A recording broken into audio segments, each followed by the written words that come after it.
युद्धामुळे ना ज्यांनी सेव्हिंग केली आहे किंवा इन्व्हेस्टर्स आहेत ते लोक जाम पॅनिक झाले आहेत. युद्धासारख्या ज्या परिस्थिती आहेत त्या कायम येत असतात आणि त्यामुळे इकॉनॉमी इम्पॅक्ट होते. तर आता जर प्रत्येक मुलगा जो कमवणार आहे 20 वर्षापासून तर 60 वर्षापर्यंत प्रत्येक जणांनी किंवा एक असं समजा का 60 वर्षाचा माणूस आहे त्यांनी अजून काहीच इन्व्हेस्ट नाही तर त्यांनी पण कुठून सुरुवात केली पाहिजे जर त्याला इन्व्हेस्टमेंटला जायचं.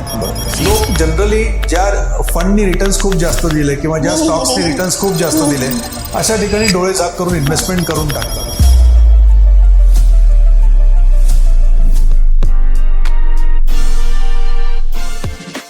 आजकाल एक गोष्ट सतत दिसते आहे ते म्हणजे युद्धाच्या बातम्या. इराण, अमेरिका, इस्रायल यामधलं टेन्शन वाढतंय पण त्यासोबत भारतामध्ये प्रत्येक घरामध्ये प्रश्न देखील वाढतायत. पेट्रोल महाग होणार का? मार्केट पडणार का? उद्या SIP सेफ आहे की नाही? सोनं घ्यावा की नाही? इन्व्हेस्टमेंट करू की नको? या सर्व प्रश्नांचा विचार करताना आपण होतो पॅनिक आणि पॅनिकमध्ये घेतलेले डिसिजन पुढे जाऊन महाग पडतात. तर खरा प्रॉब्लेम न्यूज किंवा हेडलाईन्स नसतात. खरा प्रॉब्लेम असतो आपण घेतलेले डिसिजन्स. आपल्या पैशावर आपला किती कंट्रोल असला पाहिजे जेणेकरून जेव्हा पण आपल्याला पैसे लागतील ते लगेच उपलब्ध होतील आणि सेफ राहतील. नमस्कार, मी शिल्पा वानखेडकर. एक्सप्रेस विथ शिल्पामध्ये तुमचं मनापासून स्वागत.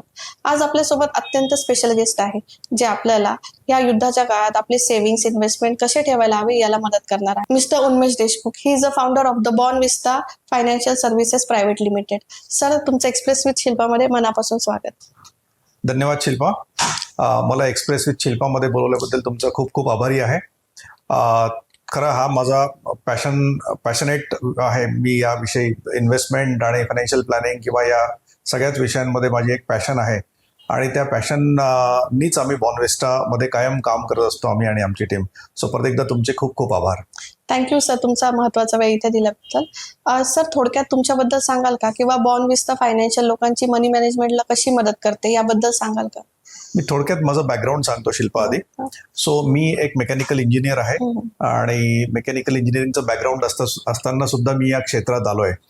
सो झालं असं की मी 3 वर्ष माझ्या म्हणजे मेकॅनिकल इंजिनिअरिंगच्या क्षेत्रात काम केल्यानंतर मला असं जाणवलं की हे क्षेत्र आपल्यासाठी नाहीये. त्यावेळी मी शोधत होतो की आपल्याला कुठल्या दुसऱ्या क्षेत्रामध्ये ब्रेक घेता येईल. तर त्यावेळी इन्व्हेस्टमेंट्स आणि इन्शुरन्स एक क्षेत्र उभरतं क्षेत्र होतं. त्यामध्ये प्रायव्हेट कंपनीज बऱ्याचशा त्यावेळी आल्या होत्या. मग 2000 साली मला एक अशी अपॉर्च्युनिटी मिळाली ज्यामध्ये मी एका फायनान्शियल सर्व्हिसेस कंपनीमध्ये जॉईन केलं.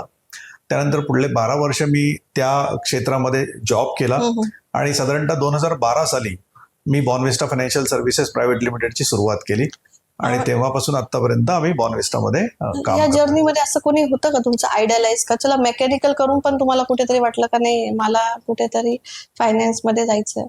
नाही, खरं तर मेकॅनिकल करताना माझं एक आयडियल होते त्यामुळे मी मेकॅनिकल इंजिनिअरिंग केलं जे चुकलं. आयडियल निवडलं. हो, कारण तेव्हा कळत नसतं आपल्याला. पण नंतर मला जेव्हा लक्षात आलं की मेकॅनिकल इंजिनिअरिंग आपल्यासाठी नाहीये आणि हे क्षेत्र जे आहे या क्षेत्रामध्ये खूप स्कोप आहे आणि उभरतं क्षेत्र आहे, तेव्हा मी या क्षेत्रामध्ये जाण्याचा निर्णय घेतला. या क्षेत्रामध्ये आल्यानंतर मी यातले बरेचसे सर्टिफिकेशन्स कम्प्लीट केले. जसं मी एक सर्टिफाईड फायनान्शियल प्लॅनर आहे, मी चार्टर्ड वेल्थ मॅनेजर आहे, मी chartered trust and estate planner पण आहे. मग ती सर्व्हिस जॉब करत असताना हे सगळे सर्टिफिकेशन्स मी कम्प्लीट केले आणि 2012 मध्ये जॉब सोडून मी बॉर्नविस्टाची सुरुवात केली. एंटरप्रेनर व्हायचं हे तुमचं ठरलंच होतं? एंटरप्रेन्युअर व्हायचं हे माझं लहानपणापासून ठरलेलं होतं आणि माझ्या कायम डोक्यात होतं एंटरप्रेन्युअर व्हायचं. पण घरची परिस्थिती तशी नव्हती. मिडल क्लास फॅमिलीमधून आलेलं असल्यामुळे घरामध्ये असं कुठलंच बॅकग्राऊंड नव्हतं बिझनेस. आणि बिझनेस म्हटलं की लोक रिस्क मानतात का नको बाबा पहिले जॉबला जा, एक फायनान्शियल स्टेबिलिटी येते असे. हो, रिस्क होतीच आणि ती रिस्क कायम होती. मी वयाच्या 38व्या वर्षी बिझनेस सुरू केला आणि त्यावेळी तर खरंच खूप मोठी रिस्क होती कारण मला एक मुलगी, तिचं शिक्षण चालू होतं आणि फॅमिली होती, सगळ्या लायबिलिटीज होत्या. पण कुठेतरी एक उडी मारावी लागते. मग ती उडी मी शेवटी वयाच्या 38व्या वर्षी मारली. जर त्यावेळी ते केलं नसतं तर प्रॉबेबली ते झालंच नसतं आणि ती सुरुवात झाली. सुरुवातीला स्ट्रगल हा प्रत्येक व्यवसायात असतो, तसं मलाही सुरुवातीला झाला. त्यानंतर मग पुढे सगळं सुरळीत झालं. आणि आज इतकी मोठी कंपनी आहे बॉर्नविस्टा, नाशिक मधली एक वेल नोन, म्हणजे लोकांना जर फायनान्शियल ऍडव्हान्स घ्यायची असेल तर सर तुम्हालाच कन्सर्न करतात. Yes, thank you.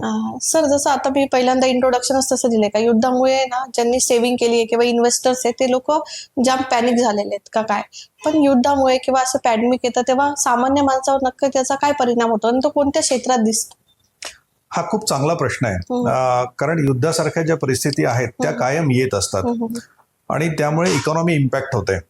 युद्ध असेल किंवा कोविड सारखी परिस्थिती जी 2020 मध्ये आली होती किंवा त्याआधी पण बऱ्याचदा युद्धाच्या परिस्थिती आलेल्या आहेत. तर या प्रत्येकाचा परिणाम जो आहे तो इकॉनॉमीवरती होतो. इकॉनॉमीवरती परिणाम होतो म्हणजे काय, महागाई वाढते आणि त्या महागाईचा जो परिणाम आहे तो सर्वसामान्यांवरती होतो. त्यांचे इन्कम कमी होतात आणि इन्कम कमी झाल्यामुळे त्यांचं इन्व्हेस्टमेंट्स पण कमी होतात, म्हणजे त्यांच्या भविष्यावरती पण त्याचा परिणाम होऊ घालतो. पण खरं हीच वेळ आहे ज्यावेळी आपण योग्य ते निर्णय घेणं आवश्यक असतं आणि पॅनिक न होऊ देता आपले जे फंडामेंटल्स आहेत त्या फंडामेंटल्स वरती काम करून जर आपण योग्य निर्णय घेतले तर हे जे पिरियड्स आहेत हे पिरियड खरं तर एक सुवर्ण संधी असते गुंतवणुकीची. पण लोक त्याला अपोज मानतात. हा, ऍक्च्युली ते खरं एक सिक्रेट मी तुम्हाला सांगायला पाहिजे असं मला वाटतं की अशा युद्धजन्य परिस्थितीमध्ये किंवा जेव्हा बाजार खाली पडतात तेव्हा लोक आपल्या SIP बंद करायला बघतात किंवा पैसे काढून घ्यायला बघतात.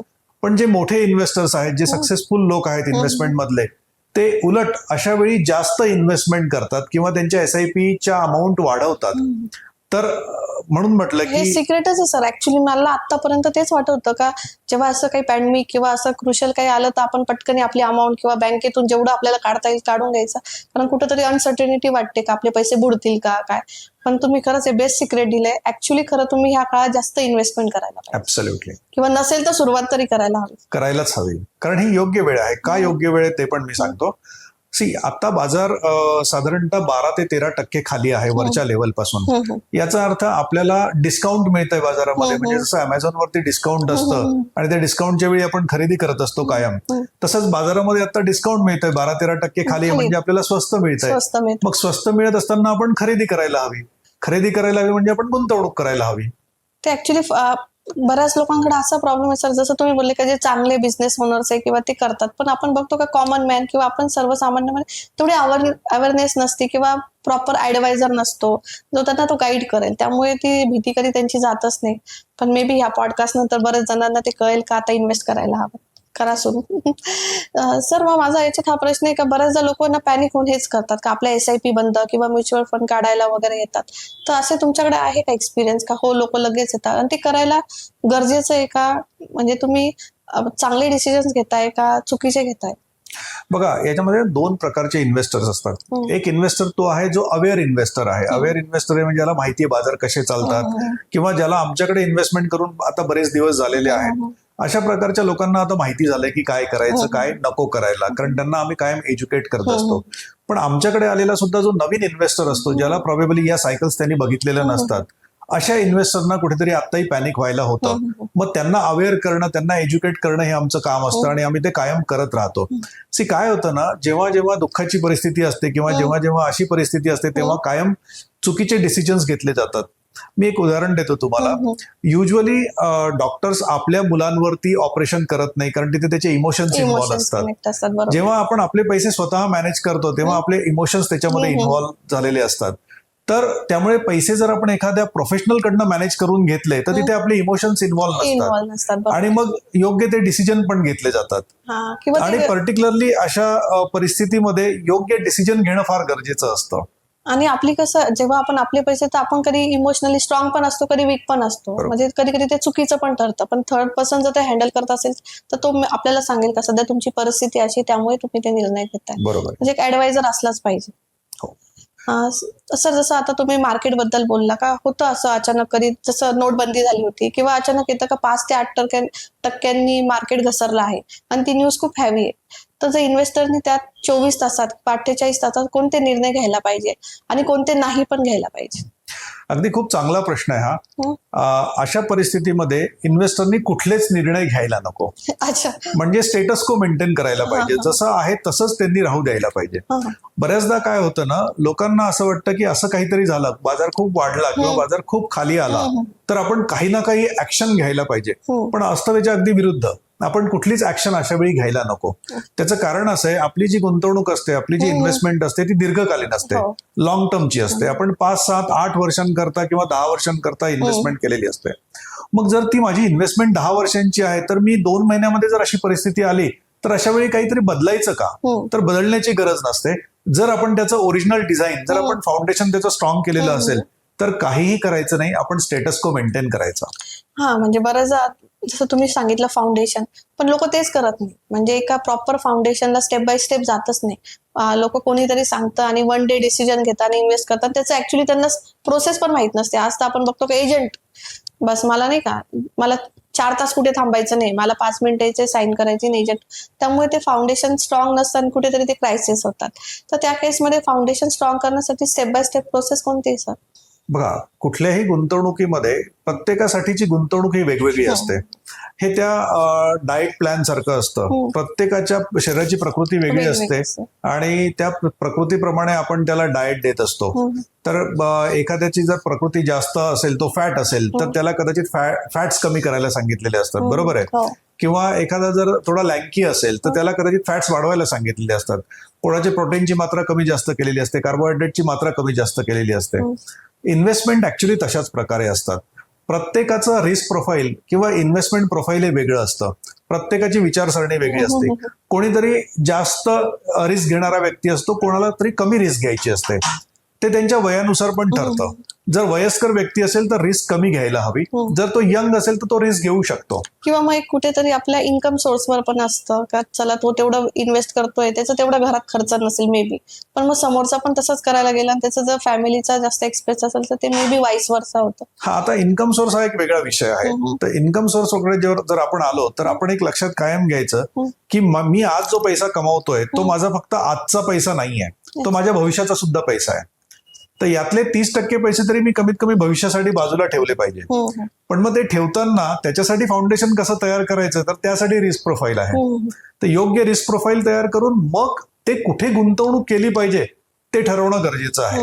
कारण गुंतवणूक ही त्याचा कालावधी किती आहे त्या कालावधीसाठी ती ठरत असते. आणि जर कालावधी लॉंगचा असेल तर मग आपण अग्रेसिव्ह जाऊ शकतो, रिस्क जास्त घेऊ शकतो. कालावधी कमी असेल तर रिस्क कमीत कमी घ्यायला हवी. अच्छा, म्हणजे मे बी लोक तसं करतच नाही. बऱ्याचदा काही लोक ते बघतच नाही, जस्ट कम्पेअर करतात किंवा ऐकतात आणि डिसिजन घेतात. त्यामुळे लोक काय करतात ते मी तुम्हाला सांगतो. लोक जनरली ज्या फंडनी रिटर्न्स खूप जास्त दिले किंवा ज्या स्टॉक्सनी रिटर्न्स खूप जास्त दिले अशा ठिकाणी डोळे झाक करून इन्व्हेस्टमेंट करून टाकतात. ते हे बघत नाहीत की तो स्टॉक माझ्यासाठी योग्य आहे की नाही किंवा तो फंड माझ्यासाठी योग्य आहे की नाही. ते न बघता ते तिथे गुंतवणूक करून टाकतात. पण ते तसं नसतं. जरी मला चॉकलेट आवडत असेल तरी पण चॉकलेटमध्ये जर शुगर असेल, ती शुगर जर मला वर्ज्य असेल तर मी ते खायला नको, बरोबर आहे. तर आवडणं एक वेगळी गोष्ट आहे, पण मला गरजेचं काय आहे ती एक वेगळी गोष्ट आहे. जर माझ्या प्रकृतीला फायबर्स गरजेचे असतील तर मी फायबर जास्त घ्यायला हवे. इन्व्हेस्टमेंटचंही तसंच आहे. त्या व्यक्तीला जरी तो स्टॉक जास्त रिटर्न्स देणारा दिसला तरी सुद्धा तो त्याच्या गरजेपुरता तो आहे का नाहीये, त्याच्या गरजेसाठी तो योग्य आहे की नाही हे बघितलं पाहिजे. उदाहरणार्थ मी एवढंच कम्प्लीट करतो. उदाहरणार्थ तो स्टॉक जर खूप अग्रेसिव्ह असेल आणि तो जेवढा जोरात वर जातो तेवढ्याच जोरात जर तो खाली पण येणारा असेल आणि याची इन्व्हेस्टमेंट जर एकाच वर्षाची असेल तर अशा स्टॉकमध्ये गुंतवणूक करायला नको. बरोबर आहे. ते रिस्क आहे कारण त्याची जास्त लॉंग टर्म पण नाही येते. सर, जसं तुम्ही आता सांगितलं मला का फाउंडेशन क्लिअर नसतं किंवा आपण समजतं का लोक नाही का इमिडिएट डिसिजन्स घेतात, त्यांना माहित नसतं. जसं गुंतवणुकीवर तुम्ही सांगितलं सर, तर त्या केसमध्ये मला असं वाटतं का जेव्हा लोक बऱ्याचदा काय करतात, फाउंडेशन स्टेप बाय स्टेप पण करतात, पण जेव्हा त्यांना कळतं का माझं फाउंडेशन व्यवस्थित पण आहे, माझं इन्कम चांगलं येतं, पण कोणीतरी थर्ड पर्सन येतं, अरे तू इथे इन्व्हेस्ट केलीये आणि इथे तर खूप जास्त स्कोप आहे, ते लगेच शिफ्ट होऊन जातात.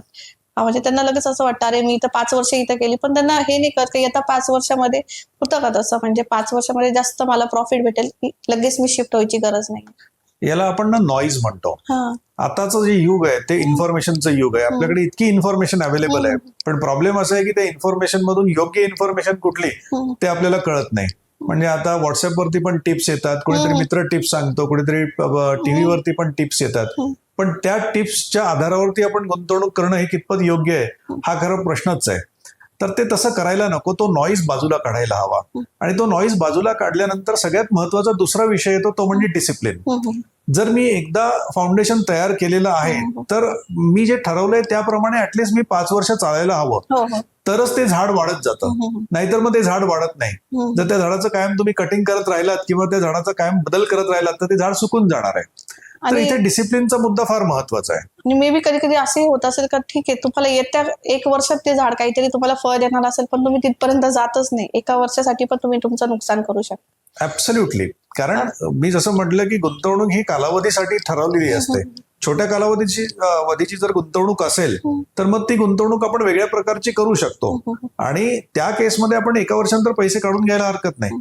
पण जर लॉंग टर्मची इन्व्हेस्टमेंट आपण केलेली असेल आणि त्यात आपण सतत बदल करत गेलो तर मग ते योग्य नाही. सर जसं आता तुम्ही सांगितलं का नॉईज, आपण आता बघतो का लोक न्यूजपेपर जास्त वाचत नाही, पण जसं सोशल न्यूज खूप वाचतात, रील्स शॉर्ट याच्यात दिसतात आणि त्याच्यात मोठे मोठे इन्फ्लुएन्सर्स असतात जे सांगतात तुम्हाला आजच्या आज इथे गुंतवणूक करा, लिंक देतात, आजच्या आज तुम्ही 1 महिन्यात करोडपती, तुम्ही 2 महिन्यात करोडपती असं सांगतात आणि लोक बरेचदा विश्वास पण करून घेतात, म्हणजे अंधविश्वास, आणि लोक त्या प्रोसेसला जातात. पण जेव्हा तुम्ही एखादी न्यूज बघता ते तर 3 कोणते असे प्रिन्सिपल्स किंवा तुम्ही 3 गोष्टी हे जे प्रायोरिटीवर बघितलेच पाहिजे, त्या 3 गोष्टी जर असतील किंवा 5 गोष्टी असतील तरच तुम्ही इन्व्हेस्टमेंट केले पाहिजे, तर अशा कोणत्या गोष्टी आहेत सर? बघा, सेबीने एक डेटा पब्लिश केलेला आहे, security exchange board of India जो रेग्युलेटर आहे, जो हे सगळं बघत असतो, नियामक आहे हा आपला. तर त्यांनी एक डेटा पब्लिश केलेला आहे की 90% लोक हे शेअर बाजारामध्ये पैसे घालवतात आणि फक्त 10% लोक पैसे कमवतात. मग आपण त्या 10% आहोत का 90% मध्ये आहोत हे बघणं फार गरजेचं आहे. जर आपल्याला 10% यायचं असेल जे थोडा बहुत पैसा कमवतात, तर सगळ्यात महत्वाचं म्हणजे या बाजारामध्ये कोणी ओव्हरनाईट श्रीमंत होत नाही आणि कोणी करोडपती होत नाही. याला आपल्याला कंपाऊंडिंग होण्यासाठी किंवा चक्रवाढ व्याज पद्धतीने आपल्याला व्याज मिळण्यासाठी आपल्याला वेळ द्यावा लागतो. चक्रवाढ व्याजामध्ये सगळ्यात महत्वाचं गणित असतं ते वेळेचं. जर मी त्याला वेळच दिला नाही तर मग ती गुंतवणूक माझी चांगली होणार नाही. तर वेळ देणे हा सगळ्यात महत्वाचा भाग आहे, डिसिप्लिन ठेवणे हा दुसरा भाग आहे आणि तिसरा भाग म्हणजे कन्सिस्टन्सी असणे. हे 3 जर आपण प्रिन्सिपल्स फॉलो केले तर या 3 प्रिन्सिपल्सच्या बेसिसवरती खूप चांगली वेल्थ क्रिएट होते. पण जर त्याच्या विरुद्ध आपण खूप मोठा पैसा कमवायला गेलो आणि 2 दिवसात श्रीमंत व्हायला गेलो तर तो होत नाही. उलट अशा ठिकाणी आम्ही बघितलंय कित्येक साऱ्या फॅमिली बँकरप्ट झाल्या आहेत आणि बँकरप्सीचे उदाहरणं आमच्या समोर आहेत. बरोबर, म्हणजे काही गोष्टींचं तुम्ही फक्त ऐकून नका करू, तुम्ही त्याला व्हेरीफाय करा, चेक करा, क्रॉस एक ऍडवायझरची तुम्ही सल्ला घ्या. सो त्याच्यामध्ये तुम्ही बघितलं पाहिजे की ज्या ऍडवायझरकडे तुम्ही जाताय तो एमपी रजिस्टर्ड आहे का किंवा तो सेबी रजिस्टर्ड आहे का, आणि जर तो रजिस्टर्ड असेल तरच त्याच्याकडे तुम्ही गुंतवणूक करायला हवी. दुसरी गोष्ट, गुंतवणूक करताना तो सगळ्या पायाभूत गोष्टी तुमच्या बघतोय का, तो तुमचं फायनान्शियल प्लॅनिंग करतोय का, तो तुमचं गोल प्लॅनिंग करतोय का, गोल प्लॅनिंग केल्यानंतर तो गुंतवणुकीकडे जातोय का, की उगाच ही स्कीम चांगली आहे, हा स्टॉक चांगला आहे म्हणून त्यात तुम्हाला गुंतवायला सांगतोय. तर जो त्या मेथॉडिकल अप्रोचने जाणारा ऍडवायझर असेल किंवा डिस्ट्रीब्युटर असेल त्याच्याकडेच तुम्ही जायला हवं आणि त्याच्याकडे तुम्ही ती गुंतवणूक करायला हवी. म्हणजे थोडा स्टडी केला पाहिजे तुम्ही, इमिडिएट डिसिजन घेतला पाहिजे. सर जसं आपण फाउंडेशनचं बोलतोय, जर 25 पासून किंवा 40 पर्यंत ज्या लोकांना आत्ता सपोज या क्षणापासून जर foundation step by step create करायचे तर त्याच्या काय प्रोसेस आहे? म्हणजे ऑब्व्हियसली ते 20 वर्षाचं म्हटलं तर आपण सिंगल असेल, 30 वर्षाचं म्हटलं तर मॅरिड असेल, 40 असलं तर 2 मुलं असेल, तर यांना प्रत्येकाला वेगळी असते का? खूप चांगला प्रश्न आहे हा. 25 ते 30 हे वय साधारणतः फाउंडेशन खूप स्ट्रॉंग करण्याचं वय असतं. याच्यामध्ये 4 गोष्टी महत्वाच्या त्यांनी बघितल्या पाहिजे. एक म्हणजे त्यांच्या फॅमिलीचं प्रोटेक्शन.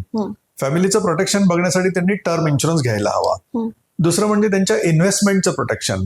इन्व्हेस्टमेंटचं प्रोटेक्शन करण्यासाठी त्यांनी हेल्थ इन्शुरन्स म्हणजे मेडिक्लेम घ्यायला हवा.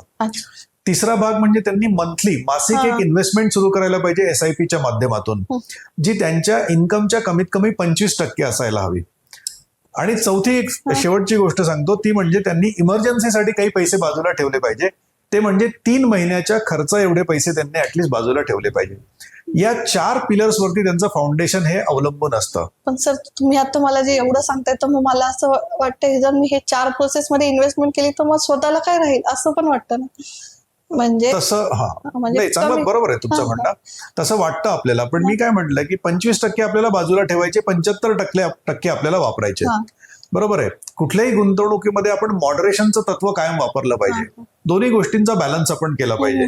म्हणजे मी अगदी एक्स्ट्रीम खर्च करायला नको, पण मी अजिबात खर्च करत नाही असं पण व्हायला नको. मला आयुष्य तर जगायचंय. आज मला जे पैसे माझ्याकडे आहेत ते पैसे मी वापरायला तर नक्कीच हवेत. तर दोन्ही गोष्टींचा हा सुवर्ण मध्य आणि आपण बॅलन्स साधला पाहिजे कायम. म्हणजे जसं आपण कधी कधी एवढी पण सेव्हिंग ऐकतो पण ना, अरे उद्याचा काय भरोसा आहे, आज पण काही जगलं पाहिजे असंही ऐकतो आपण. ऍक्च्युली ते बॅलन्सचं खरंच ऍब्सोल्युटली तो बॅलन्स केला पाहिजे. सर जर इमर्जन्सी फंड आपल्याकडे आले तर ते आपण म्हणजे कमी दिवसासाठी किंवा कमी याच्यासाठी कशात ठेवू शकतात, जसं लिक्विड फंड मध्ये का म्युच्युअल फंड मध्ये, आणि तिथे सुरक्षित पण राहील आणि जेव्हा मला पाहिजे तेव्हा उपलब्ध पण राहील, तर असे कोणते स्कीम आहे? इमर्जन्सी फंडचा जो पैसा आहे तो आपण ज्या ठिकाणी पैसा आपला सेफ असेल आणि लिक्विड असेल, म्हणजे कधी पण काढता येईल अशा ठिकाणी ठेवला पाहिजे. तर अशी कुठली कुठली ठिकाणं आहेत? मग एखाद्या बँकेचं एफडी आपण करू शकतो, ज्या एफडीतून मला कधी पण पैसे काढता येऊ शकतील. किंवा म्युच्युअल फंडचे लिक्विड फंड्स असतात, त्या लिक्विड फंडमध्ये आपण पैसा ठेवू शकतो, ज्यातून आपल्याला पैसे कधी पण काढता येतात. आणि हे दोन्ही ठिकाणं अगदी सेफ आहेत. सेव्हिंग अकाउंटला आपण पैसा ठेवणं टाळावं शक्यतो, कारण सेव्हिंग अकाउंटला आपल्याला 2.5% व्याज मिळतं. पण या दोन ठिकाणी ऍटलिस्ट आपल्याला 6-6.25% व्याज मिळू शकतं. म्हणून या दोन ठिकाणी पैसा ठेवायला हरकत नाही. आणि आपल्याला पाहिजे तेव्हा तो उपलब्ध असायलाच हवा रादर, आणि या ठिकाणी होतो सुद्धा. आणि मग पुन्हा तुम्ही ते रिस्टार्ट करू शकता, पुन्हा आपण ते टॉपअप करू शकतो त्या ठिकाणी. जसं आता तुम्ही हेल्थ इन्शुरन्स मला सांगितले कंपल्सरी पाहिजे किंवा तुमचं टर्म इन्शुरन्स पाहिजे, पण आपण बऱ्याचदा बघतो का लोक हेल्थ इन्शुरन्स काढतातच. आता आपण जॉबला लागला म्हणजे तो हेल्थ इन्शुरन्स किंवा टर्म इन्शुरन्स काढतात, पण बऱ्याचदा असं असतं का त्यांना त्याच्या पॉलिसी माहित नसतात, कोणते डिसिजेस इन्क्लूड आहे किंवा त्याचे टर्म्स माहित नसतात, त्यामुळे ते किंवा कमी पैसे टाकतात आणि कुठेतरी ते चुकीचा निर्णय घेतात, त्याच्यामुळे क्रायसिस येतं. जसं आता तुम्ही सोशल मीडिया बघितलं असेल की एक मुलगा दुसऱ्या देशातनं 50,000 त्याच्या आई वडिलांच्या अकाउंटवर टर्म इन्शुरन्ससाठी टाकत होता किंवा हेल्थ इन्शुरन्स, आणि जेव्हा त्याच्या वडिलांना गरज पडली तर ती पॉलिसी अप्लायच नाही झाली, कारण त्याच्यात ते डिसिजन्स इन्क्लूड नव्हते. तर ह्या केसमध्ये भविष्याचा पण म्हणजे विचार करून आपण कशी काळजी घ्यायला पाहिजे जेव्हा टर्म इन्शुरन्स किंवा हेल्थ इन्शुरन्स काढतो? बरोबर. इन्शुरन्स हे क्षेत्र जे आहे ते क्षेत्र थोडंसं असं क्षेत्र आहे ज्यामध्ये आपण कुठलीही पॉलिसी घेताना ही पूर्णपणे समजावून उमजून घेतली पाहिजे, किंवा आपण पॉलिसी घेताना आपल्या ज्या गोष्टी आहेत त्या पूर्णपणे डिक्लेअर केल्या पाहिजेत. म्हणजे मला जर काही डिसीज असेल तर तो मी त्या इन्शुरन्स पॉलिसीमध्ये डिक्लेअर करायलाच हवा. जर मी तो केला नाही तर उद्या माझा क्लेम रिजेक्ट होऊ शकतो किंवा क्लेम माझा रेप्युडिएट होऊ शकतो, असं व्हायला नको. म्हणून आपण कुठलीही, आता आपण हेल्थ इन्शुरन्स विषयी आधी बोलूया, तर हेल्थ इन्शुरन्सची पॉलिसी घेताना या सगळ्या गोष्टी डिक्लेअर करायला हव्यात. त्या जर मी डिक्लेअर केलेल्या असतील तर हा युजली विषय होत नाही आणि आपल्याला आपले क्लेम्स अगदी स्मूथ पद्धतीने मिळतात. दुसरं, आपण जर टर्म इन्शुरन्सचा विचार केला तर टर्म इन्शुरन्स घेताना सगळ्यात हे बघितलं पाहिजे की प्लेन टर्म इन्शुरन्स आपण घ्यावा, आणि टर्म इन्शुरन्स शिवाय दुसऱ्या कुठल्याही इन्शुरन्सची आपल्याला गरज नसते. कारण टर्म इन्शुरन्स हा स्वस्त मिळतो आणि त्या कमी पैशांमध्ये खूप मोठं कव्हर मिळत असतं. मग आपल्याला फॅमिलीच्या प्रोटेक्शनसाठी त्या व्यक्तीला जर काही झालं तर त्याला कमी प्रीमियम मध्ये फॅमिलीचं मोठं प्रोटेक्शन व्हावं हे आपल्याला अपेक्षित असतं. म्हणून प्लेन टर्म इन्शुरन्स घेणं हे जास्त संयुक्तिक आहे. म्हणजे हेल्थ इन्शुरन्स पेक्षा का? नाही, हेल्थ इन्शुरन्स वेगळा आणि टर्म इन्शुरन्स वेगळा. टर्म इन्शुरन्स हा लाईफ वरती असतो, म्हणजे त्या व्यक्तीची जर डेथ झाली तर त्याच्या फॅमिलीला पैसे मिळतात स्पेसिफिक वयानंतर. आणि पण मग त्याच्यात पण पार्ट्स आहे का सर? म्हणजे टर्म, जसं तुम्ही म्हटलं प्लेन घ्यावा, तर त्याच्यात पण पार्ट्स येतात. हा, प्लेन घ्यावा असं मी याच्यासाठी म्हटलं की आता बऱ्याचशा फ्रिल्स येतात, म्हणजे गाडीला ऍक्सेसरी लावून येतात, तसा हा प्रकार असतो की term insurance with return of premium किंवा दुसऱ्या प्रकारचे इन्शुरन्स याच्यामध्ये सेव्हिंगचा एक कंपोनंट जोडलेला असतो. तर या कशाची आपल्याला गरज नसते. गाडी घेतल्यानंतर महत्वाचा मुद्दा काय असतो? गाडी चालणं. ते गाडीला त्या बाकीच्या ज्या ऍक्सेसरीज आहेत त्या लावणं तेवढं महत्वाचं नसतं. तर म्हणून टर्म इन्शुरन्स मध्ये आम्ही प्लेन इन्शुरन्स का सांगतो? कारण त्या बाकीच्या गोष्टींमुळे त्याचा प्रीमियम खूप वाढून जातो. म्हणून प्रीमियम कमी ठेवण्यासाठी प्लेन टर्म इन्शुरन्स घ्यावा विथ रिटर्न ऑफ प्रीमियम, किंवा बाकीचे एंडोमेंट इन्शुरन्स, मनी बॅक इन्शुरन्स हे घेण्याची आपल्याला गरज नसते. पण ते लोक जसं सांगतात का आपल्याला वाटतं ठीक आहे बाबा याच्याने फायदा होईल. बऱ्याचदा असं होतं की बरेचसे एजंट तुम्हाला दुसऱ्या पॉलिसीज घेण्यासाठी पुश करतात, ते शक्यतो टाळायला पाहिजे. म्हणजे अलाइनच करता आपण एक इव्हन हेल्थ इन्शुरन्स जरी एक घेतलं तरी ते लगेच सांगतात तर तुम्ही 1 वर्षात काही पण होऊ शकतं, हे पण घेऊन टाका, ते पण घेऊन टाका, असं बऱ्याचदा करता. सर, आपण आता आपलं फाउंडेशन बद्दल झालं, पण आता आपण बघतो की EMI खूप कॉमन आहे. इतकं का म्हणजे अक्षरशः आपण 10,000चा फोन पासनं तर 10 करोडचं घरापर्यंत आपण EMI करतो. पण आपल्या इन्कमच्या किती % लोन EMI करणं योग्य आहे, ज्याच्यामुळे आपल्याला असं बर्डन नाही वाटणार? खूप चांगला प्रश्न आहे. अगेन याला आम्ही 5वा पिलर असं म्हणतो. अच्छा. तर हा जो 5वा पिलर आहे, या 5व्या पिलर मध्ये आम्ही असं म्हणतो की आपला जो EMI आहे तो एक तर योग्य गोष्टींमध्ये जायला हवा. योग्य लोन कुठले कुठले आहेत? तर हाऊसिंग लोन हे योग्य लोन असू शकतं, एज्युकेशन लोन हे योग्य लोन असू शकतं, पण पर्सनल लोन तुम्ही कधीही घ्यायला नको, क्रेडिट कार्डवरती लोन तुम्ही कधीही घ्यायला नको. आणि जर हाऊसिंग लोन किंवा एज्युकेशन लोन जर घेतलेलं असेल तर त्याचा EMI अगदी जास्तीत जास्त डोक्यावरून पाणी जर गेलं तर आपल्या इन्कमच्या 40% एवढा असायला हवा. म्हणजे 100 रुपये इन्कम असेल तर 40 रुपयांचा EMI आपण जास्तीत जास्त द्यायला हवा, त्याच्यावरती कधीच जायला नको. 40 रुपयांपेक्षा जेवढा कमी असेल तेवढं चांगलं. म्हणजे माझा ईएमआय जर 0 असेल तर सगळ्यात बेस्ट. माझा ईएमआय 10 रुपये असेल तरी ठीक आहे, पण तो 40च्या वर अजिबात जायला नको. मग मला असं म्हणजे वाटतंय, जेव्हा आपण बघा, सपोज मी एक उदाहरण घेते, 40 लाखाचं आपण लोन केलं आणि सपोज 40 लाखाचं लोन केलं, 40,000 हप्ता आहे आपला सपोज. मग त्या केसमध्ये कसं करायला पाहिजे आपण, म्हणजे हप्ता 40,000 ठेवायला पाहिजे आणि इयर्स जास्त ठेवायला पाहिजे, काही इयर्स कमी करून हप्ता जास्त वाढवायला पाहिजे, म्हणजे काय फ्लेक्सिबल? बघा, जर आपल्याकडे इन्कम असेल आणि आपल्याकडे जर आपण ते 40,000 रुपये आरामात भरू शकत असू, तर हे कधी पण चांगलं की मी ईएमआय वाढवायला पाहिजे. कारण मी जर ईएमआय वाढवला आणि टर्म कमी केली तर मला व्याज कमी द्यावं लागणार आहे. मी जेवढी टर्म जास्त ठेवणार, मी जेवढं ड्युरेशन जास्त ठेवणार, तेवढं मला व्याज जास्त भरावं लागणार आहे. तर टर्म कधी पण कमी असलेली चांगली, पण त्यासाठी आज माझ्याकडे लिक्विडिटी पाहिजे, माझ्याकडे आज तेवढे पैसे उरायला हवेत. जर पैसे माझ्याकडे उरत असतील तर मी टर्म कधी पण कमी ठेवलेली चांगली. जसं आता ईएमआयचं आपण बोलतोय, पण बऱ्याचदा असं होतं का, जसं आता युद्ध चालू आहे तर काही काही इंडस्ट्रीला त्याचा खूप फटका बसलाय, त्या बंद पडले. जसं आता आपण गॅसच भरतोय, बरेचसे लोक तिथून जातात, त्या केसमध्ये त्यांचा ईएमआय चालू असतो, पण आपल्याला पगारच मिळत नाही, तर आपण ईएमआय कुठे भरणार? त्यामुळे कुठेतरी त्यांचा सिबिल रेकॉर्ड किंवा क्रेडिट कार्ड स्कोअर हे सर्व लो होऊन जातं आणि त्यांना मग पुढे अशी भीती असते का मला पुन्हा ते चांगलं करता येणार नाही किंवा मी पुन्हा लोनला अप्लायच करू नाही शकत. पण अशा काही प्रोसेस किंवा स्टेप्स आहे का ज्यामुळे तुम्ही 3 ते 6 महिन्यात तुमचं सिबिल रेकॉर्ड चांगलं करू शकता? याच्या आधी मी एक दुसरा फार महत्वाचा मुद्दा सांगतो आणि त्याच्यावरती सिबिल वरती येतो. 3 प्रकारच्या पर्सनॅलिटी असतात.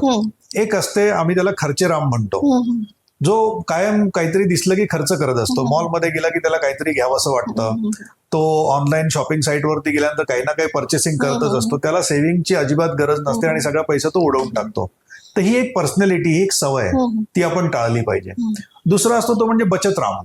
तर बचतराम काय करतो, फक्त पैसे जे आहेत ते सेव्हिंग करून ठेवतो पण गुंतवणूक करत नाही. हा ऍटलिस्ट त्या खर्चेरामपेक्षा चांगलं करतो की बचत तरी करतो. आणि तिसरा आहे, त्याला आम्ही गुंतवणूक राम म्हणतो. गुंतवणूक राम काय करतो की ते पैसे जे सेव्ह केलेले आहेत तो ते इन्व्हेस्ट पण करतो. तर आपण जर खर्चेराम असू तर बचतरामकडे जायला पाहिजे, बचतराम असू तर आपण गुंतवणूक रामकडे जाण्याचा प्रयत्न केला पाहिजे. म्हणजे मला डिसिप्लिन लागतो. आता तुमच्या दुसऱ्या प्रश्नाकडे येतो मी. खरं सिबिल खराब होणं हा डिसिप्लिनचा एक भाग आहे, म्हणून मी तुम्हाला हे सांगितलं. तर याला फाउंडेशन स्ट्रॉंग जर आपण खूप चांगलं केलं तर हा विषय येतच नाही. पण अगदीच जर सिबिल खराब झालेला असेल तर त्याला थोडासा वेळ द्यावा लागतो आपल्याला सिबिल इम्प्रूव्ह होण्यासाठी. मग त्यासाठी सगळ्यात महत्वाचा भाग म्हणजे आपण बँकेशी जाऊन निगोशिएट करणे, बँकेकडनं वेळ मागून घेणे आणि आपला ईएमआय कमी करून आपलं टेन्युअर वाढवून घेणे. पण वेळच्या वेळेवरती आपला ईएमआय, आपले जे हप्ते आहेत ते भरत राहणे, याने आपला जो सिबिल आहे तो हळूहळू इम्प्रूव्ह होणार आहे आणि दुसरे लोन न घेणे. तर पण लगेच इम्प्रूव्ह होणार नाही.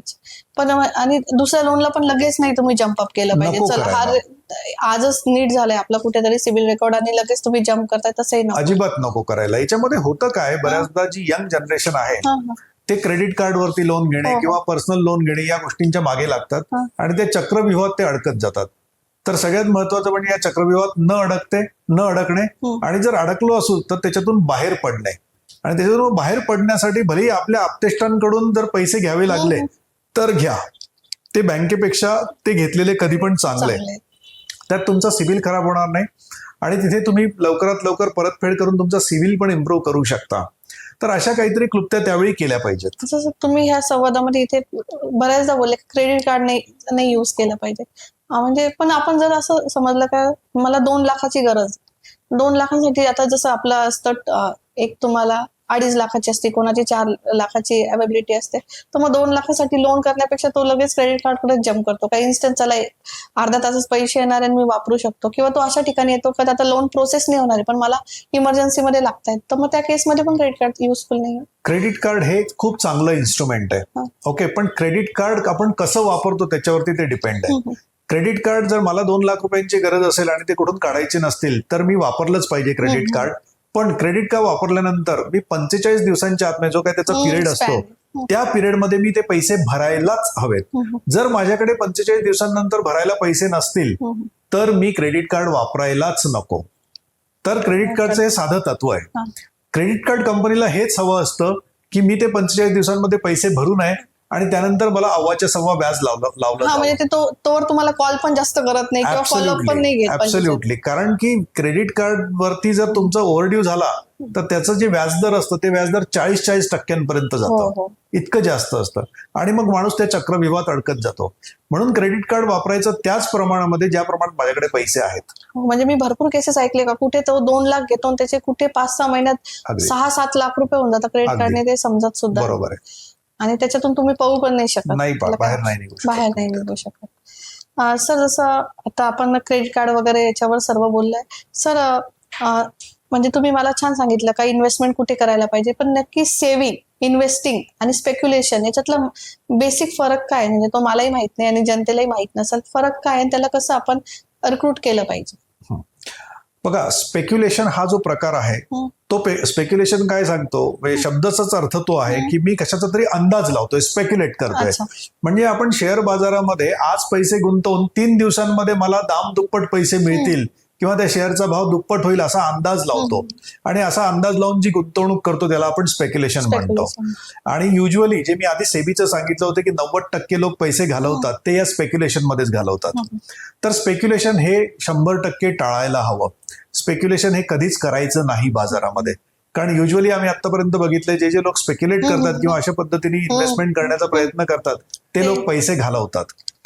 दुसरं येतो आपण बचतीकडे. तर सेव्हिंग्स जे आहे, सेव्हिंग्स म्हणजे बचत. आता उदाहरणार्थ आपण पूर्वी घरी स्त्रिया तांदळाच्या डब्यामध्ये पैसे ठेवायच्या किंवा सेव्हिंग अकाउंटला पैसे पडलेले असायचे किंवा पोस्टामध्ये पैसे आपण ठेवतो. याला आपण सेव्हिंग असं म्हणतो, ज्या ठिकाणी व्याजदर एकतर मिळत नाही किंवा मिळाला तरी खूप लिमिटेड मिळतो. तर सेव्हिंग पेक्षा इन्व्हेस्टिंग हे चांगलं का असतं? कारण इन्व्हेस्टिंग मध्ये व्याजदर हे जास्त मिळतं.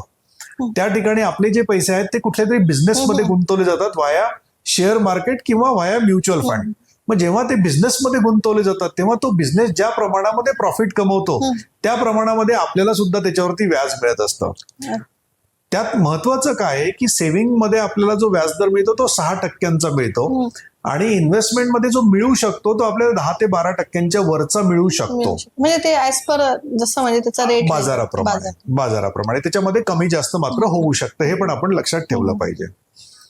तर या मुद्द्यावरती मला एक आणखीन सांगायचं असं आहे की महागाईचा दर हा 6% आहे आणि मी सेव्हिंग मध्ये जर 6%च मिळवतोय तर मी काहीच मिळवत नाही. कारण इकडे महागाई पण 6% वाढत चालली आहे आणि इथे मी इक्वलच आहे. म्हणजे माझ्या 100 रुपयाची किंमत 6 रुपयांनी कमी होते आणि इकडे मी 6 रुपये फक्त कमवतोय 100 रुपयांवरती.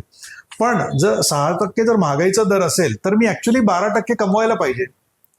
जर मी 12% कमवले तर कुठेतरी वरचे 6% मला मिळणार आहेत, नाही तर मला मिळत काहीच नाही. म्हणून माझा कल असा असायला हवा की मी 10 ते 12% कमावू शकलो पाहिजे.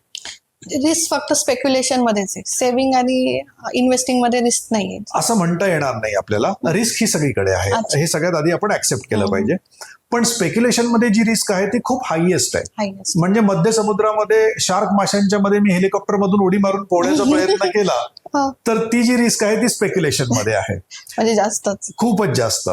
सेव्हिंग मध्ये जी रिस्क आहे ती बऱ्यापैकी कमी असते. इन्व्हेस्टमेंट मध्ये जी रिस्क आहे ती त्या कम्पॅरिझन मध्ये सांगायचं तर स्विमिंग पूल मध्ये पोहताना जेवढी रिस्क असते तेवढी रिस्क इन्व्हेस्टमेंट मध्ये आहे असं आपण म्हणायला हरकत नाही. म्हणजे इन्व्हेस्टिंग हे बेस्ट ऑप्शन आहे. इन्व्हेस्टिंग हे खूप चांगलं ऑप्शन आहे. इन्व्हेस्टमेंट जर व्यवस्थित प्रकारे मॅनेज केल्या तर ते आपल्याला चक्रवाढ व्याज पद्धतीने रिस्क कंट्रोल करून किंवा रिस्क मॅनेज करून चांगला पैसा किंवा चांगला परतावा देऊ शकतात. सर, आता आपण एक स्पेसिफिक टॉपिककडे जाऊया, म्हणजे इन्व्हेस्टिंग आणि वुमन्स. जसं तुम्ही बोलला ना, पूर्वीच्या स्त्री डब्यात पैसे, पण ते कधीतरी किती कामं यायच्या, म्हणजे वर्षांनी म्हणा किंवा जेव्हा गरज पडेल तेव्हा तेच पैसे कामं यायच्या. तर आता असं आहे का फायनान्समध्ये का स्त्रीसाठी किंवा महिलांसाठी एक स्पेसिफिक स्कीम आहे जी महिलांना माहीतच नाही, जी ऍक्च्युली नॉर्मल जी कॉमन असते सर्वांपेक्षा, पण ती युजफुल आहे आणि त्याचा खूप फायदा आहे? बघा, कसं आहे माहितीये का, आजच्या डेटला खरं हे सगळं क्षेत्र खूप ओपन आहे. म्हणजे इथे महिलांसाठी वेगळ्या स्कीम आणि पुरुषांसाठी वेगळ्या स्कीम असं नाहीये. पण महिला या मुळातच खूप चांगल्या मनी मॅनेजर असतात. जसं आपण बघितलंय, पूर्वी त्या तांदळाच्या डब्यामध्ये पैसे ठेवायच्या आणि म्हणून घरी कधी ज्यावेळी इमर्जन्सी असायची त्या इमर्जन्सीला ते पैसे कामायचे. आमच्याकडे जे लोक येतात त्यांच्या इन्व्हेस्टमेंटच्या डिसिजन मागे त्यांच्या घरच्या ज्या महिला असतात त्यांचाच खूप मोठा हात असतो. तर महिलांनी खरं याच्यामध्ये सक्रिय सहभाग घ्यायला हवा. सगळ्यात मुख्य महत्वाचा भाग म्हणजे काही ठिकाणी महिला या विषयामध्ये इंटरेस्ट घेत नाहीत, त्या या विषयाला टाळत असतात. टाळत म्हणजे ठीक आहे, आता आपले हसबंड बघतायत तर मी त्या बरोबर म्हणजे आहे. जातच नाही आपण त्या जातच नाही क्षेत्रात. हा. त्याच्यामध्ये. तर त्यांनी या विषयामध्ये इंटरेस्ट घ्यायला हवा, त्यांनी या विषयाविषयी थोडंसं शिकायला हवं. आणि जर त्या शिकल्या तर त्या मुळातच खूप चांगल्या मनी मॅनेजर असतात आणि त्याला जर आपण अवेअरनेसची जोड दिली तर त्या खूप चांगलं इन्व्हेस्टमेंटचं क्षेत्र त्यांचं मॅनेज करू शकतात. म्हणजे भलेही तुमच्या घरातला पुरुष जर ते करत असेल पण तुम्ही त्याच्याबद्दल इंटरेस्ट असणं किंवा त्याचे इन्फॉर्मेशन ठेवणं हे गरजेचं आहे ऍक्च्युअली. Correct. कधी तुमचे सजेशन त्यांना कामं पण येऊ शकतात. बरोबर. याच्यात आणखीन एक दुसरा विषय असा आहे की बऱ्याचदा म्हणजे आता मी या क्षेत्रात आहे म्हणून आम्ही असे विषय बघितलेले आहेत ज्या ठिकाणी हजबंडला सगळं माहिती असतं, त्या स्त्रीला घरातल्या काहीच माहिती माहित नसतं आणि हजबंडची देव न करो पण एखाद्या ऍक्सिडेंटमध्ये डेथ झाली तर अशा वेळी त्या स्त्रीची खूप पंचायत होती, तिला काही माहितीच नसतं. म्हणून आम्ही कायम सांगतो की तुमच्या घरच्या स्त्रीला, पत्नीला हे सगळं तुमचं माहिती असलं पाहिजे. तुम्ही कुठे गुंतवणूक केलेली आहे, त्याचे पासवर्ड काय आहे, तुमची गुंतवणूक कोणाकडे आहे, किती पैसे भेटणार किती पैसे मिळणार आहेत, याची सगळी माहिती तुम्ही एकतर लिहून ठेवायला हवी, ती कुठे लिहून ठेवलेली आहे ते सगळं घरी सांगून ठेवायला हवं. तर ह्यामध्ये स्त्रीने इंटरेस्ट घेणं त्यामुळे फार गरजेचं आहे. म्हणजे खरंच स्त्रिया बऱ्याचदा त्यांचा असं असतं, विश्वास नाही म्हणत आपण, पण त्यांना असं असतं का जाऊ दे आता हे बघतायत आपण परत काय त्या फायनान्सकडे बघायचं. मे बी त्यांचा इंटरेस्ट नसतो पण त्यांना ते एक्स्ट्रा लोड वाटतं का परत आपण पण ते करायचं. पण ते ऍक्च्युली आपल्या इन्फॉर्मेशन असं नाही आपण म्हणत का भविष्यात काम येईल आपल्याला, पण ते कधी कधी आपल्या जी डे टू डे लाईफ आहे त्याला सुद्धा ते खूप कामं येतं. म्हणजे जर सपोज मला माझ्या हस्बंडची एक इन्व्हेस्टमेंट माहिती आणि मी आज जर सपोज XYZ पर्सनला भेटलं जो ऍडवायझर आहे, तो मला त्याच्याबद्दल चांगली ऍडवाइस देऊ शकतो, ज्याच्याने मला समजू शकतं का मी माझ्या हस्बंडला सांगू शकतो आज मला एक असे लोक भेटले, त्याच्या म्हणजे बरेच फायदे आहे त्याचे. आपण त्या बाबतीने जसं आपण हस्बंड बिझी असतात, मुलांसाठी आपण महिला म्हणून स्वतः करू शकतो का मुलांसाठी कोणती इन्व्हेस्टमेंट बेस्ट आहे, आपण मुलांचं भविष्य सिक्युअर करू शकतो. बरोबर. ह्या इन्फॉर्मेशन मी बराच फायदा आहे पण आपण त्याच्यापासून लांब पडतो. आपण जे पूर्वी म्हणायचो ना स्त्री शिकली आणि प्रगती झाली, आता आपण असं म्हणूया की स्त्री फायनान्स शिकली आणि खूप मोठी प्रगती झाली. कारण स्त्री नवीन असं म्हणायला हरकत नाही. तर स्त्रीने जर फायनान्स शिकला तर प्रगती ही खूप मोठी होणार आहे. त्या ठिकाणी चक्रवाढ व्याज मिळणार आहे, त्या ठिकाणी कंपाऊंड इंटरेस्टची खरी ताकद दिसणार आहे. कारण यामध्ये काय होतं ना, एक वाक्यता पण होते गुंतवणुकीच्या बाबतीत. जर स्त्रीला माहिती नसेल तर कधी कधी एक वाक्यता होत नाही. तिला असं वाटतं की म्युच्युअल फंडमध्ये किंवा शेअर बाजारामध्ये पैसे गुंतवणं म्हणजे फक्त पैसे घालवणं आहे असंच आहे, पण तिला दुसरी बाजू माहिती नसते. तर दुसरी बाजू जर तिला माहिती झाली तर ती खूप चांगली मनी मॅनेजर होऊ शकते. खूप चांगल्या पद्धतीने त्या पूर्ण कुटुंबाचा विकास या इन्व्हेस्टमेंट थ्रू पण होऊ शकतो. म्हणजे आज मी बघते म्हणजे महिला इतक्या चांगल्या लेवलवर काम करतायत किंवा चांगले जरी नाही म्हटलं, ज्या पण लेवलवर ते काम करतात ते म्हणजे चांगली इन्कम कमवतात ते. म्हणजे मी माझ्या जे आसपास आले किंवा माझ्या टीम मध्ये असू दे, मुली खूप चांगले इन्कम करतायत पण त्यांना माहितच नाही का आपण SIP पण करायला पाहिजे. आपण कारण टर्म इन्शुरन्स ते मनातच घेत नाही, आपली तर काही गरजच नाही. टर्म इन्शुरन्स असं होणारा पार्टनर करेल किंवा तेच करेल, पण आपण पण केल्याने किती फायदे होऊ शकतात हे खरं महिलांना माहितच नसतं किंवा अवेअरनेस नसतं तो तेवढा. रिस्क वाटतो ना हे काय, म्हणजे SIP ना खूप बेसिक आहे. आज भारतात SIP म्हणजे खूप बेसिक आहे सगळं, पण मी तर सांगेल का कित्येक अशा महिला आहेत त्यांना SIP म्हणजेच माहित नाही. SIP हा इतका सुंदर पर्याय आहे आणि भारतीय बाजाराला ही देण आहे असं आपण म्हणूया. कारण आपल्याकडे बहुतांश लोक जे आहेत ते जॉब करणारे असतात, सर्व्हिस करणारे असतात. मग अशा याच्यामध्ये आपण थेंबे थेंबे तळेसाचे ही म्हण ऐकलेली आहे. तर या महिलांनी जर त्यांच्या पतीच्या किंवा त्यांच्या स्वतःच्या इन्कम मधून एक छोटासा हिस्सा, जास्तीत जास्त 25% जर बाजूला काढला आणि त्यातून जर आपण भविष्यासाठीची तरतूद करून ठेवली तर पुढे चालून त्यांच्या मुलांचे एज्युकेशन, मुलांचे लग्न, त्यांचं स्वतःचं रिटायरमेंट, या सगळ्या गोष्टी खूपच सोप्या पद्धतीने पूर्ण होणार आहेत. त्यासाठी करायचंय काय की लवकर सुरुवात करायची आहे, चक्रवाढ व्याज मिळवायचंय आणि डिसिप्लिन आणि कन्सिस्टन्सी ठेवायची आहे. या छोट्या छोट्या गोष्टी जर त्या करत गेल्या तर एक चांगली वेल्थ त्या क्रिएट करू शकतात. असं तुम्ही ते आता जे सर्व सांगतायत त्याच्यात तुम्ही मला एक असं एक्झाम्पल द्या का, सपोज आज मी पण मला आजपासून एक SIP सुरू करायची, तर मिनिमम अमाऊंट सांगू आपण जी म्हणजे प्रत्येक स्त्री करू शकते. तर मिनिमम अमाऊंट काय असली पाहिजे आणि तिचं 5 वर्षात काय होईल ते SIPचं एक मला छान तुम्ही सांगाल का? खरं आता म्युच्युअल फंडचं क्षेत्र जे आहे ते इतकं सोपं झालेलं आहे. एक तर त्याच्यात पूर्ण पारदर्शकता आहे आणि आपण कधी पण आपण पैसे टाकू शकतो, काढू शकतो. SIP सुरुवात करताना 100 रुपयांपासून पण SIP सुरू करू शकतो महिन्याला. इतक्या छोट्या रकमेपासून आपण SIP सुरू करू शकतो. तर 100 रुपये, 500 रुपये, 1000 रुपये कुठल्याही रकमेची SIP आपण सुरू करू शकतो. फक्त एकच ठेवायचंय की ही SIP मी केल्यानंतर ती मी तशीच कायम ठेवली पाहिजे. त्याच्यामध्ये खंड पडू देता कामा नये. याला आम्ही कन्सिस्टन्सी असं म्हणतो. आणि जर ही कन्सिस्टन्सी मी ठेवली, आता आपण एक उदाहरण घेऊया, लेट्स से की 1,000 रुपयांची SIP जर केली तर वर्षाला साधारणतः 12,000 रुपये जमा होतात आणि 5 वर्षाला 12×5 60,000 रुपये जमा होतात. आपण जर असं गृहीत धरलं की साधारणतः 12% व्याजदर या व्यक्तीला म्युच्युअल फंडातून मिळाला, तर या 60,000 रुपयांचे 5 वर्षांमध्ये, आता माझ्यासमोर कॅल्क्युलेटर नाहीये पण एक अंदाजे जर त्यांनी 60,000 रुपये गुंतवले तर 1.5 ते 2.5 लाख रुपये एवढी त्याची व्हॅल्यू होते 5 वर्षांमध्ये. म्हणजे दुपटीचे कित्येक वर ती अमाऊंट चालली जाते. तर त्यामुळे ही कन्सिस्टन्सी ठेवायला हवी. दुसरी गोष्ट म्हणजे चक्रवाढ व्याजामध्ये आपले पैसे जे आहेत ते 6व्या-7व्या वर्षानंतर खूप जोरात वाढतात. मग लॉंग टर्म साठी पण मी विचार करायला हवा. मग लॉंग टर्म साठी कुठला व्यक्ती विचार करू शकतो? जो लवकर सुरुवात करतो. जर वय 25 असेल, 28 असेल, 30 असेल तर ही लवकर सुरुवात आहे. पण एखाद्या व्यक्तीने 45व्या वर्षी सुरुवात केली तर त्याला थोडासा उशीर झालेला असतो. मग त्यासाठी वेगळे हे नियम आहेत, वेगळ्या गोष्टी आम्ही करू शकतो. पण शक्य असेल तेवढं आपण लवकर सुरुवात केली पाहिजे. म्हणजे हा चक्रवाढ व्याज आणि कंपाऊंडिंगचा फायदा जो आहे तो आपल्याला कायम मिळतो. आपण 100 रुपयापासून करू शकतो. म्हणजे ही अमाऊंट कोणी पण भरू शकतो, जगातली प्रत्येक स्त्री भरू शकते. तर खरंच आपण सुरुवात करायला पाहिजे. आणि SIP ला आपण तेवढं प्राधान्य देत नाही, पण द्यायला पाहिजे. म्हणजे मला असं वाटतं, आता तुम्ही जसं सांगतायत सर 5 वर्षात, म्हणजे आपण ते भिशी लावण्यापेक्षा कितीतरी पटीने बेटर आहे. म्हणजे आपण भिशी लावतो त्याच्यात फक्त एक 1 टाइम अमाऊंट तेवढीच भेटते. म्हणजे त्या ती चांगली आहे SIP त्या मानाने. भिशी ही करमणूक म्हणून चांगली आहे. भिशी ही तुमचा काही छंद असेल, तुम्हाला 4 लोकांना भेटायचं असेल, गेट टुगेदर करायचं असेल तर ती चांगली आहे. पण भिशीमध्ये तुम्हाला शेवटी व्याज काहीच मिळत नसतं, उलट खर्चच होतो. खर्च कसा होतो? आपण जर किटी पार्टीला गेलो तर त्याचा ऍडिशनल खर्च होतो, व्याज काही मिळत नसतं आपल्याला. तर म्हणून आपण एंटरटेनमेंट म्हणून एक छोट्याशा अमाऊंटची जर आपण भिशी केली असेल तर गोष्ट वेगळी आहे.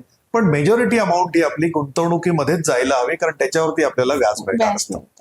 असं जसं आपण आता गुंतवणूकचं बोलतोय, तर आपण बघतोय का रिटायर होतात लोक, त्यांना बरीचशी अमाऊंट भेटते, कारण त्यांचं साचलेलं PF असतं, सेव्हिंग असतं, बरेचसे असतात.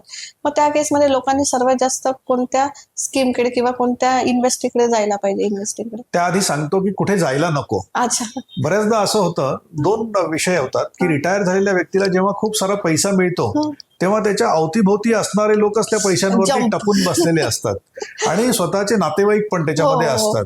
मग कोणाला तरी घर घ्यायचं असतं म्हणून थोडेसे पैसे द्या, कोणाला एज्युकेशन शिक्षण करायचं म्हणून थोडेसे पैसे द्या. या गोष्टी स्ट्रिक्टली त्यांनी टाळायला हव्यात.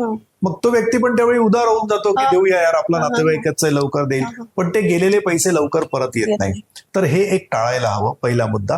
दुसरा मुद्दा असा आहे की बऱ्याचदा असं होतं की रिटायर झालेले लोक थोड्याशा जास्त व्याजासाठी बिल्डरकडे पैसे गुंतवतात किंवा एखाद्या किटीमध्ये किंवा छोट्याशा कुठल्या तरी पॉन्झी स्कीम मध्ये पैसे गुंतवतात, ज्या ठिकाणी व्याजदर जास्त मिळत असतो, ज्या रेग्युलेटेड नसतात तिथे पैसे टाकणं टाळायला हवं.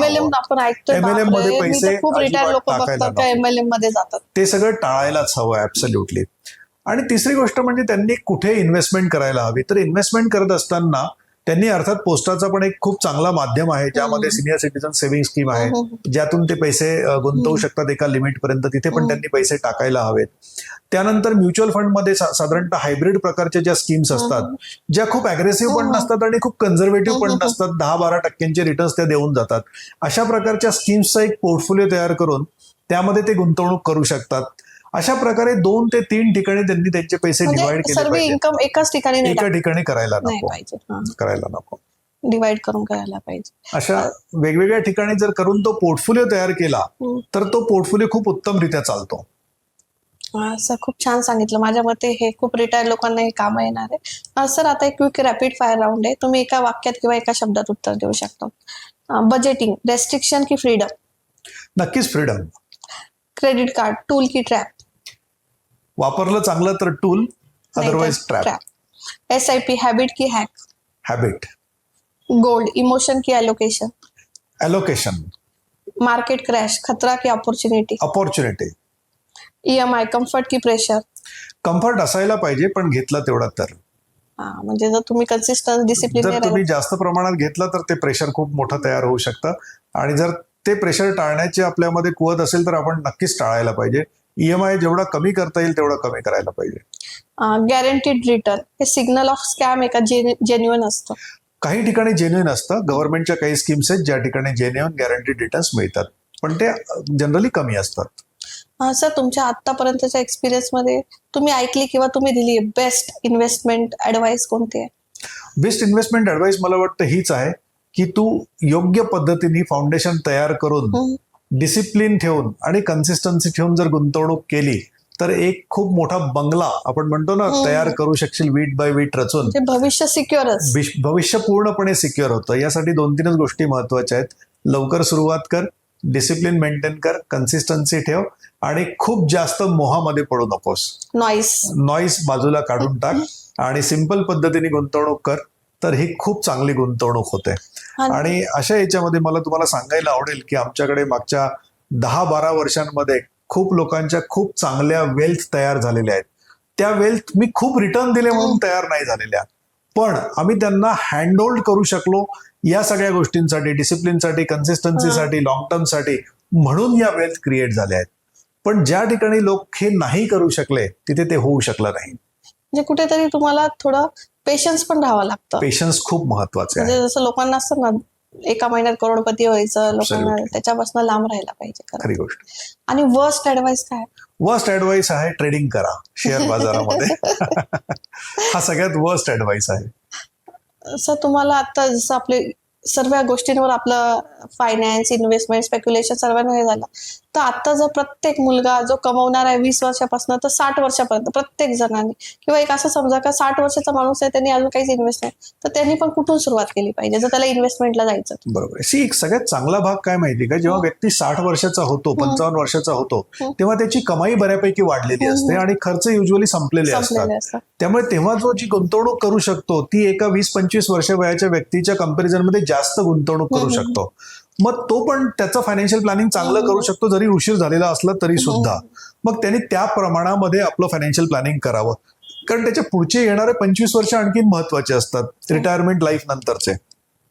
कारण व्यक्तीचं वय आजकाल वाढत चाललेलं वय, सगळेजण 85-90 वर्षांपर्यंत जगतात, पण मग 60 ते 90 पर्यंत आपल्याकडे इन्कम नसतं. मग अॅक्युम्युलेशन पिरियड जो 25 ते 60चा असतो त्याच्यामध्ये पैसे जमवण्याचा पिरियड असतो, आणि 60 ते 95 किंवा 60 ते 85 हा जो आहे तो डिस्ट्रीब्युशन पिरियड असतो. मग त्यासाठी जो काही वेळ आपल्याकडे अवेलेबल आहे, किंवा युजली 60व्या वर्षी जी पुंजी आपल्याला मिळते, एक लमसम रक्कम मिळते, तिचा विनियोग मात्र योग्य केला पाहिजे. थँक्यू सर, तुम्ही खूप छान. म्हणजे आज माझ्या स्वतःच्या खूप कन्सेप्ट, मी इव्हन IT फील्डमध्ये मी पण एज्युकेटेड आहे, पण फायनान्समध्ये मी कधी एंट्रीच नाही केली, किंवा मी स्वतःच बंप नाही झाली. ठीक आहे, आपला हजबंड बघतोय तर आपण बंप नाही, पण किती बेसिक गोष्टी ज्या आपल्याला माहीतच नसतं, आपण अवेअर नसतो, आणि सोशल मीडियावर ते इतके वाव करून दाखवतात का ते आपल्याला म्हणजे फॅन्टसी सारखं वाटतं. ऍक्च्युअली ते खरं रियालिटी पण नसते. आज आपण सेव्हिंग, इन्व्हेस्टमेंट, स्पेक्युलेशन, किती इन्व्हेस्ट करायला पाहिजे, रिटायर झाल्यावर काय करायला पाहिजे, कोणती SIP घ्यायला पाहिजे, वुमनसाठी काय बेटर आहे, 20 वर्षात काय करायला पाहिजे, या सर्व गोष्टींवर बोललो आहात. आणि त्या गोष्टी किती कशा होत्या का जे आपल्याला क्लिअर नव्हता. मिस्टर उन्मेष सर, तुम्ही इतक्या सुंदरपणे आम्हाला साध्या आणि सोप्या शब्दात, ऍक्च्युअली ते खरं महत्वाचं आहे का साध्या आणि सोप्या शब्दात तुम्ही आम्हाला मार्गदर्शन केलं, त्याबद्दल खूप खूप धन्यवाद. थँक्यू शिल्पाजी. तुम्ही खरं मला इथे बोलवलं आणि तुमचे प्रश्न खरंच खूप चांगले आणि सोप्या पद्धतीचे होते, जे सगळ्या सामान्यांना हे प्रश्न पडत असतात. मला वाटतं या माध्यमातून मी काहीतरी उत्तरं देऊन त्यांच्यापर्यंत पोहोचवू शकलो, आणि त्यांच्यामध्ये कुठेतरी जनजागृती या बाबतीविषयी जर करू शकलो तर माझ्यासाठी खूप चांगली गोष्ट आहे, आणि मला खूप आनंद झाला आज तुमच्या पॉडकास्टमध्ये येऊन. Thank you sir. लक्षात ठेवा, प्रॉब्लेम न्यूज, हेडलाईन्स किंवा सोशल मीडिया नाही, प्रॉब्लेम आपण घेतलेले डिसिजन्स आहे. जर आपले डिसिजन्स, आपला ॲडवायझर प्रॉपर असेल तर आपण भविष्यात सेफ आणि सिक्युअर रक्कम ठेवू शकतो. जर हा एपिसोड तुम्हाला फायद्याचा ठरला असेल तर हा एकटे बघू नका, तुमच्या मित्र, कुटुंब, भाऊ बहीण यांच्यासोबत शेअर करा. माझ्या चॅनलला सबस्क्राईब करायला विसरू नका. लाईक करा, शेअर करा. मी शिल्पा वानखेडकर पुन्हा भेटूया नव्या विषयासह. लक्षात ठेवा, पॅनिक होणं गरजेचं नाहीये. आजचा निर्णय उद्याचं भविष्य. धन्यवाद.